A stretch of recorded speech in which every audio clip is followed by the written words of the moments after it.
Terima kasih. Saya akan cepat saja karena tadi dari Bu Alma sudah di ultimatum untuk 10 menit. Jadi saya ingin mempresentasikan tentang mewujudkan masyarakat tangguh COVID-19 melalui sinergi kampung dan kampus di RW 03 Padukuhan Kocoran. Jadi RW 03 Padukuhan Kocoran itu terletak di sebelah utara kampus kantor pusat UGM, tepatnya di sentra Gudeg, yang mungkin Bapak Ibu pernah yang di sini dekat Gudeg itu di sepanjang Jalan Kalurang sampai kilometer 5. Jadi tepatnya di seberang UGM. RW 03 berjumlah 114 kakak dengan jumlah jiwa 261 terbagi menjadi 3 RT, RT 5, RT 6 dan RT 07. Nah, kemudian di RW 03 tersebut ada yang warga kami yang tergolong dalam usia rentan, jadi di atas 40 tahun. Di situ ada yang berusia dalam golongan usia rentan tinggi di atas 60 tahun sebanyak 23%, kemudian yang rentan sedang 50-60 tahun itu 14%, kemudian yang usia rentan 40-50 tahun itu ada 18%. Jadi 55% dari penduduk di wilayah RW 03 itu kategorinya usia rentan. Jadi usia-usia ini yang memang kami mendapatkan perhatian khusus dalam rangka upaya untuk melindungi dari pandemi COVID. Kemudian dari mata pencarian di RW 03 itu 26% itu sebagai pelaku usaha. Jadi berjualan makanan, kemudian membuka toko, dan juga jasa-jasa yang berhubungan langsung dengan konsumen. Itu 26%. Kemudian pegawai atau PNS itu hanya sekitar 8%. Kemudian 11%-nya adalah pemilik kos. Jadi pemilik kos itu juga yang langsung berinteraksi dengan warga kos yang ada di wilayah kami. Lainnya 54% itu adalah yang ada yang memang masih sekolah, kemudian ada yang mengurus rumah tangga dan lain-lain. Nah, ini kami tentang jumlah kos. Jumlah kos ini yang di wilayah kami itu ada 436 kamar yang saat ini sudah disewa, artinya dihuni walaupun mungkin sedang pulang, itu ada 177 kamar, dan yang saat ini posisi sedang tinggal di sini ditinggali adalah ada 88 kamar.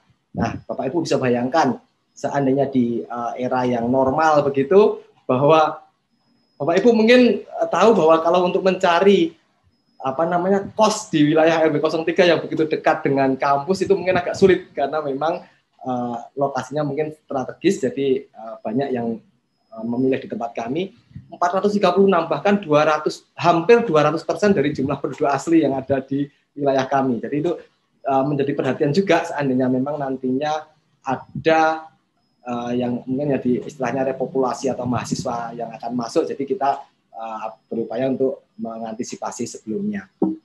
Nah, selanjutnya informasi-informasi dari UGM. Kebetulan karena saya juga sebagai warga UGM, Tendik, kemudian juga di kampung juga sebagai pengurus kampung. Jadi informasi yang ada di UGM kita sampaikan ke warga.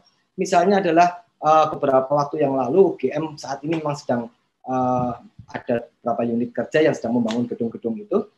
Sempat terhenti dan kemarin ada pemberitahuan bahwa mulai 1 Juli akan dimulai kembali pembangunan itu. Kita sampaikan ke warga bahwa nanti ada waktunya akan ada beratus-ratus mungkin tenaga ya pembangunan yang akan masuk. Jadi pengalaman yang sebetulnya itu mereka kadang-kadang memang condong untuk mungkin sekedar berbelanja atau membeli rokok di wilayah kami. Jadi itu kami sampaikan supaya warga juga oh ya nanti akan ada pekerja yang seperti itu.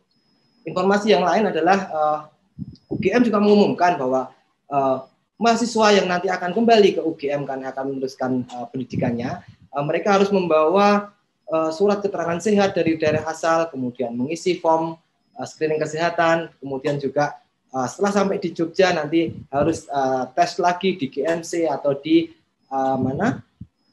Korup Agama, demikian. Itu kita sampaikan ke warga supaya warga kami yang misalnya mempunyai sebagai pengelola kos gitu bisa menyampaikan ke warga kosnya.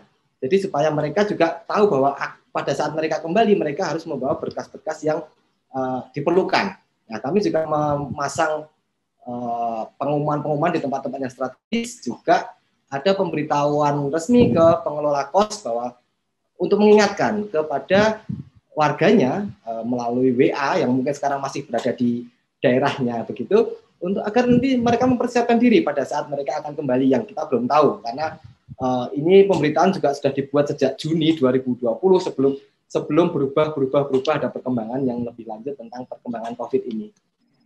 Nah, dari warga itu mereka langsung akan bagi warga kos yang sudah datang, pengelola atau pemilik kos itu langsung meminta surat-surat itu, kemudian difoto, kemudian dikirim ke RW, dan selanjutnya RW akan mengirimkan ke Duko untuk dilanjutkan ke jenjang yang lebih tinggi. Nah, kami juga karena di UGM itu kemudian mereka membuat form screening kesehatan, kami juga membuat form screening kesehatan juga yang memang kita mengadopsi yang dari UGM yang kita sampaikan kepada pemilik kos. Mungkin pengelola tidak begitu familiar dengan link atau apapun. Kami hanya menyampaikan tolong link ini di forward ke warga kos Bapak Ibu. Jadi tinggal memforward WA saja karena kami juga ada grup WA. Nah, formulir kedatangan itu diisi oleh warga kos yang sudah datang mereka mengisi. Jadi database ada di kami yang kami bisa mengetahui mereka nama lengkap siapa, fakultasnya dari mana, asalnya dari mana, datang ke Jogja itu mulai kapan, ada apakah berangkat dari kota yang memiliki status PSBB atau bukan. Nah, itu data-data itu menjadi perhatian bagi kami untuk memang menjadi kewaspadaan istilahnya dalam tanda kutip, supaya kalau ada terjadi sesuatu atau bagaimana kita juga bisa membantu untuk untuk langkah-langkah selanjutnya. Ini ada beberapa kegiatan dari kami yang walaupun dalam masa pandemi tetap beraktivitas. Juga ini ada penyemprotan desinfektan yang dilakukan seminggu 2 kali, hari Minggu dan hari Rabu, yang dilakukan oleh Pak Pemuda, yang saat ini juga mulai menjadi seminggu sekali. Gerakan kami juga tetap dilakukan di 3 RT, setiap malam 1 RT ada 4 orang, jadi 1 RW 12 orang yang berkeliling sambil mengantisipasi mungkin kriminalitas atau apapun.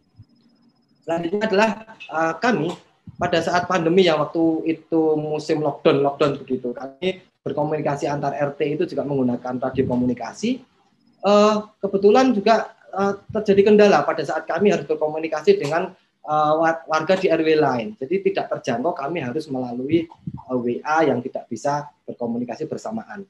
Maka kami dari RW 03 bekerja sama dengan RW 05 Kocoran Baru, kami membangun sebuah radio pancar ulang. Jadi sebuah RPU yang kebetulan salah satu warga kami, salah satu pengusaha catering itu menawarkan towernya untuk nanti dipasang di sana saja untuk antena itu. Jadi supaya akhirnya kami jangkauannya menjadi dari Selokan Mataram sampai ke Ring Road Utara. Jadi apapun tentang kegiatan yang penggalangan apapun tentang kegiatan yang terkait dengan COVID ataupun terkait dengan lain, itu akhirnya kita bisa terjalin komunikasinya. Selanjutnya di samping itu kita juga berkolaborasi dengan adik-adik KKN PPN UGM yang kebetulan pada saat ini dilaksanakan secara full daring. Jadi adik-adik KKN itu membentuk suatu grup yang di situ anggotanya kami, para RW dan Pak Dukuh, dan adik-adik KKN itu men-share buklet-buklet, buku-buku, kemudian leaflet melalui daring, dan kita sampaikan kepada warga.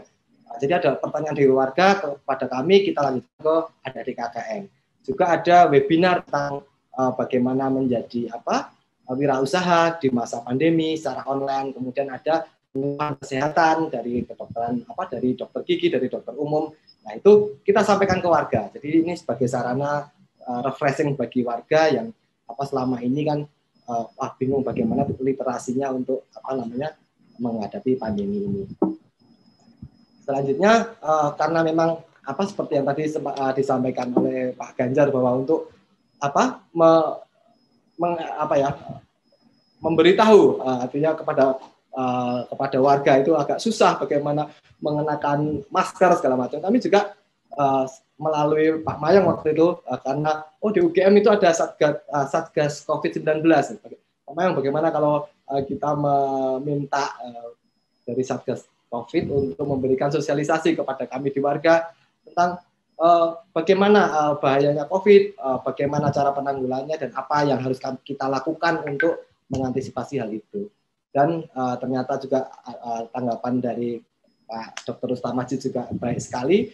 Beliau juga kerja untuk datang. Akhirnya ini kita dihadiri oleh para pelaku usaha, yang pelaku usaha dari Gudeg, kemudian wakil dari pemuda, wakil dari pemilik pos. Itu akhirnya warga itu mendapatkan sosialisasi dari yang berkompeten. Selanjutnya adalah, nah ini ada dari beberapa pelaku usaha yang sudah menerapkan COVID dengan barrier, dengan plastik, kemudian bahkan yang ini pekerja tambal ban pun juga mereka sudah menggunakan masker. Kemudian juga kita berolahraga bersama-sama sebagai sarana silaturahmi untuk bersepeda setiap hari Minggu, jadi tidak terhenti hanya karena pandemi ini. Selanjutnya adalah dari apa yang telah saya sampaikan tadi, bahwa kita telah membangun suatu sinergi yang awalnya hanya ini ada informasi kemudian kita sampaikan ke warga antara kampus dengan kampung. Nah, ada gagasan kemudian langkah indahnya seandainya kita tidak hanya kampus dan kampung, tetapi kita lebih mengembangkan lagi dengan kagama begitu, untuk menyiapkan perubahan perilaku atau perilaku adaptif menjadi masyarakat yang tangguh COVID. Antara lain dengan menyiapkan misalnya agent of change dari dosen atau mahasiswa di UGM, kemudian sosialisasi dan edukasi kepada masyarakat, kepada kami yang kemarin juga sudah sempat dilakukan, kemudian pendampingan fase transisi menuju adaptasi kebiasaan baru, kemudian juga internalisasi kemasyarakatan untuk mengumpulkan inisiasi baru dari masyarakat sebagai bentuk perubahan perilaku yang adaptif begitu, sehingga nanti harapannya akan terbentuk masyarakat yang menjadi agent of change dan inisiator perubahan perilaku bagi masyarakat yang lain. Jadi seperti yang sempat disampaikan Dr. Rustam Majid waktu itu, bahwa warga UGM itu nantinya sebagian besar warganya, terutama mahasiswa, itu akan bermukim di lingkungan sekitar. Nah, seperti saya sampaikan tadi bahwa kos-kosan di tempat kami banyak, jadi seandainya UGM itu agar UGM itu sehat, lingkungan sekitarnya juga alangkah sebaiknya sehat. Jadi karena yang bermukim di kampung kami juga di UGM, sebaiknya juga begitu. Supaya kampung kami itu juga sehat, sebaiknya juga warga UGM juga sehat. Sehingga memerlukan sinergi antara kampus, kampung, dan ini tadi seperti tadi Bu Ardiati tadi ada program dari Kagama tentang cantelan. Nah itu nanti kok kami malah belum ya, kami bagaimana ya Bu caranya supaya kami juga bisa ikut bergabung seperti itu. Kemudian tadi juga Rimawan tadi ada Sonjo gitu, kok ini hal baru bagi kami di masyarakat, yang mungkin ada yang memang sudah dengar atau yang belum, juga dari Bu Chandra tentang berbagi benih tadi. Wah, ini bisa kami yang terdekat ini malah kadang-kadang belum banyak tersentuh begitu. Jadi alangkah indahnya seandainya sinergi ketiganya ini bisa terjalin dengan baik. Mungkin demikian yang dapat kami sampaikan, mungkin nanti dapat disambung di forum diskusi. Terima kasih. Wassalamualaikum warahmatullahi wabarakatuh. Saya kembali.